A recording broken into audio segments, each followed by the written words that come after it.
नमस्कारम to all of you, सभी को नमस्कार। आज हम लोग कत्वा प्रत्यय और लेप प्रत्यय के बारे में डिस्कस करने वाले हैं। इस वीडियो को देखने के बाद आपका हर एक कॉन्सेप्ट बहुत अच्छे से क्लियर हो जाएगा और कभी भी कत्वा प्रत्यय और लेप प्रत्यय में आपको कोई परेशानी नहीं होगी, कन्फ्यूजन नहीं होगी और कोई दूसरा वीडियो देखने की ज़रूरत नहीं पड़ेगी। इसीलिए इस वीडियो को अंत तक देखें और पूरा कॉन्सेप्ट कत्वा और लेप प्रत्यय का समझें। आइए शुरू करते हैं। सबसे पहले हम प्रत्यय किसे कहते हैं? तो प्रत्यय वे शब्दांश होते हैं जो किसी धातु के बाद जुड़कर विशेषता प्रदान करते हैं।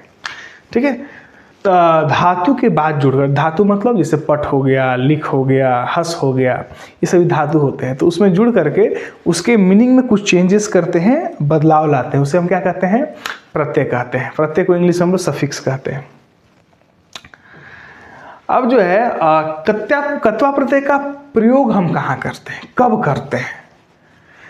तो यदा कोऽपि कापि वा समान जनः कार्य द्वयं करोति तदा पूर्व कार्यवाचक के क्रियापदे कत्वा प्रत्ययस्य प्रयोगः भवति। इसका अर्थ यह है कि जब कभी भी जैसे कि सेम सब्जेक्ट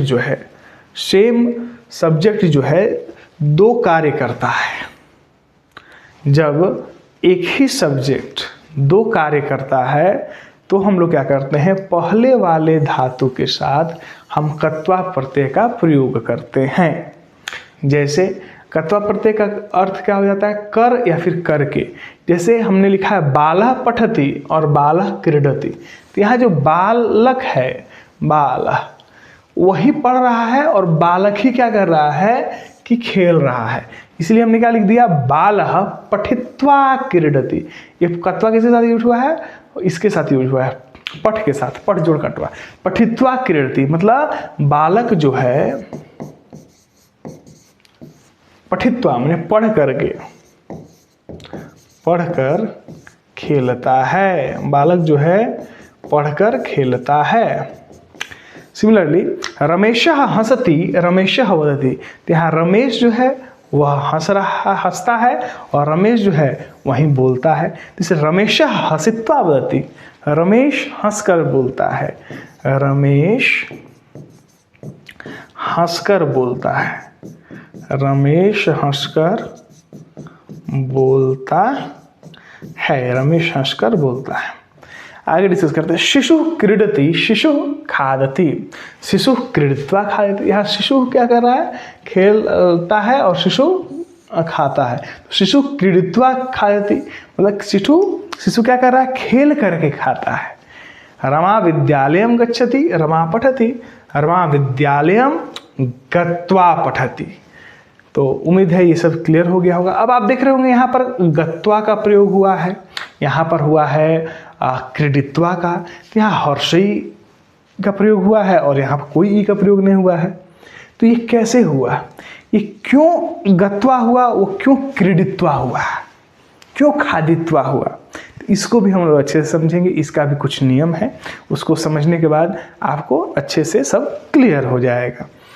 तो देखिए ध्यान से, पूर्व क्रियापदानि कत्वा प्रत्यांत प्रयोगः। पूर्व क्रियापद के साथ जो है कत्वा प्रत्यय का प्रयोग होता है। जैसे पठति, पठति का अर्थ क्या होता है? पढ़ता है। तो क्या हो गया? पठित्वा। हमने अभी डिस्कस किया, यहाँ पर हमने अभी डिस्कस किया कि बालः पठति और बालः क्रीडति। तो क्रीडति के साथ हमने कत्वा प्रत्यय प्रयोग नहीं किया, किसके साथ किया? पठति के साथ प्रयोग किया। तो सिमिलरली यहाँ पर रमेशा हंसती रमेशा वदति, तो वदति के साथ नहीं प्रयोग किया, हमने हंसती के साथ प्रयोग किया। ठीक है, इसलिए हंसित्वा हो गया। और यहाँ पर शिशु क्रीडति शिशु खादति, खादति के साथ हमने प्रयोग नहीं किया, किसके साथ किया? क्रीडति के साथ किया है। रमा विद्यालयम गच्छति रमा पठति, तो रमा पठति के साथ हमने प्रयोग नहीं किया, किसके साथ प्रयोग किया? गच्छति के साथ प्रयोग किया, है ना।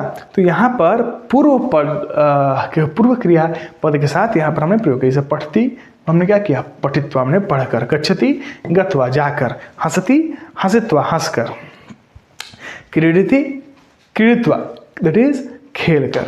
अब आइए जो है हम लोग कुछ नियम को जानते हैं ताकि आपको कभी भी एग्जामिनेशन में आपका मार्क्स न कटे और इस को आप अच्छे से कर पाए। कत्वा प्रत्यय का प्रयोग करते समय कत्वा का त्वा शेष रहता है, इसे कि धाव जोड़ कत्वा, यहाँ क्या हो गया धायित्वा, लास्ट में क्या बच गया है त्वा। यहाँ पर नम जोड़ कत्वा क्या हो गया नत्वा, त्वा शेष रह रहा है, लेकिन यहाँ नत्वा हुआ, यहाँ धावित्वा हो गया। ये अंतर क्यों आया आगे हम लोग डिस्कस करेंगे। पहला पॉइंट तो क्लियर होगा कि लास्ट में क्या बचता है त्वा बचता है, यहाँ भी त्वा बच रहा है, यहाँ भी त्वा बच रहा है। तो आगे हम लोग डिस्कस करेंगे कहाँ पर हर्षई का प्रयोग होता है, कहाँ पर नहीं होता है। Let us discuss. कत्वा प्रत्यय का प्रयोग करते समय धातु के अंतिम में ई का प्रयोग होता है। यदि अंतिम वर्ण में कोई स्वर की मात्रा न हो तो कत्वा प्रत्यय का प्रयोग समय धातु के अंतिम में लास्ट में क्या होता है ई का प्रयोग होता है। यदि अंतिम वर्ण में कोई भी स्वर की मात्रा ना हो तो जैसे खाद जोड़ कत्वा, तो यहाँ स्वर नहीं है तो क्या हो गया खादित्वा। भ्रम जोड़ कत्वा, यहाँ क्या हो गया भ्रमित्वा। अब देखिए अगला नियम, यदि धातु का अंतिम वर्ण म न हो तो इसका लोप हो जाता है। यहाँ म और न क्या हो जाता है हट जाता है और शेष वर्ण में ई का प्रयोग नहीं होता। इसे हमने लिखा गम जोड़ कत्वा, तो म है लास्ट में, तो यहाँ पर क्या हो गया गत्वा हो गया, ई का प्रयोग नहीं हुआ। नम जोड़ कत्वा क्या हो गया नत्वा हो गया, ई का प्रयोग नहीं हुआ। सिमिलरली यदि धातु का अंतिम वर्ण में म न समान वर्ग से हो, समान वर्ग मतलब जैसे कि फ ब भ म है ना, तो प फ ब भ म। अब यहाँ पर जैसे कि प, जैसे एग्जाम्पल हम लोग लेते हैं भ्रमित्वा, भ्रमित जैसे कि भ्रम जोड़ कत्वा, लास्ट में प फ ब भ म, प फ ब भ और म। ये क्या है भ और म सेम वर्ग से है। किस वर्ग से है पवर्ग से है। तो पवर्ग से है तो सेम से है तो क्या हो गया, इसीलिए हमने यहाँ पे क्या किया कि यहाँ पर जो म है इसका लोप नहीं हुआ, म का लोप नहीं हुआ और भ्रम जोड़ कत्वा हमने क्या कर दिया भ्रमित्वा कर दिया, हर्षई लगा दिया। उम्मीद है यहाँ तक क्लियर हो गया होगा आपको। अब देखिए यदि श तलाबे श के बाद त हो तो तलाबे श का क्या हो जाता है, तो तलाबे श मूर्धन स में परिवर्तित हो जाता है और तो क्या चीज बदल जाता है ट में बदल जाता है, ट में बदल जाता है। एग्जाम्पल हम देते हैं जैसे दृश्य है, ये तलाबेश है प्लस कत्वा, तो क्या हो गया दृष्टवा हो गया। मतलब ये तलाबेश क्या चीज में बदल गया मूर्धन्य स में बदल गया और ये क्या हो गया ट में बदल गया तो दृष्टवा। कृष जोड़ कत्वा तो क्या हो गया कृष्टवा हो गया है ना। तो ये कृष अगर मूर्धन्य स होगा और कत्वा होगा तो उसमें भी मूर्धन्य स के बाद जो त है और मूर्धन्य स का प्रयोग किए हैं तो यहाँ पे क्या हो जाएगा तो ट में बदल जाएगा और बाकी ये मूर्धन्य स का मूर्धन्य स ही रहेगा। लेकिन यहाँ पर अगर तलाबे स है तो तलाबे स मूर्धन्य स में कन्वर्ट हो जाएगा और ये क्या हो जाएगा दैट इज त की जगह ट आ जाएगा।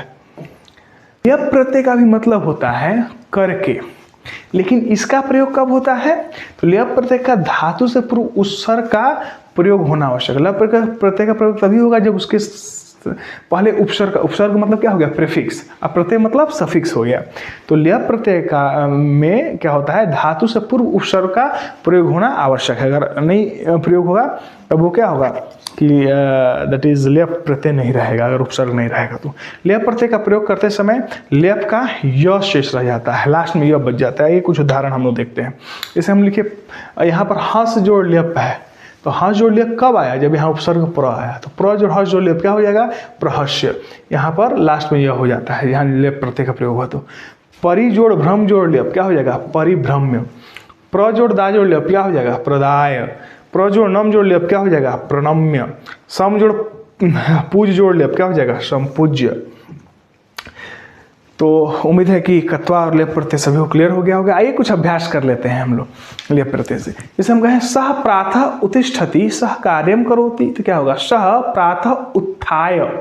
तो उत्थाय क्यों आया है क्योंकि उत्तिष्ठति है यहाँ पर, तो उत जोड़ स्था जोड़ लयप, तो यह क्या हो गया लयप आने के कारण लास्ट में उत्थाय हो गया है। तो सह प्रातः उत्थाय कार्यम करोति। मोहनः विद्यालयात् आगच्छति भोजनम करोति, तो इसका यहाँ पर क्या हो गया मोहनः विद्यालयात् आगत्य, आगच्छति क्या आगत्य भोजनम करोति। आइए देखते हैं हम लोग आगे। और यहाँ पर चौरः धनम हरति शीघ्रम धावति, यहाँ क्या हो जाएगा चौरः धनम परिहत्य शीघ्रम धावति, चोर जो है धन को चुरा करके शीघ्र जो है करता है, दौड़ जाता है। तो यहाँ पर परिहर्त्य का यूज हुआ है, यह यूज हुआ है क्योंकि लप प्रत्यय है और यहाँ परिजोड़ हजोड़ लेप का प्रयोग किया गया है। तो मुझे विश्वास है आप सभी को इस वीडियो को देखने के बाद कत्वा और कत्वा और लेप प्रत्यय में कोई भी कन्फ्यूजन अब नहीं होगा। और वीडियो देखने के लिए बहुत बहुत धन्यवाद। और आइए इस वीडियो का अंत हम लोग एक सुंदर हिम श्लोक से करें। पठामि संस्कृतं नित्यं वदामि संस्कृतं सदा ध्यायामि संस्कृतं सम्यक् वन्दे संस्कृतमातरम्।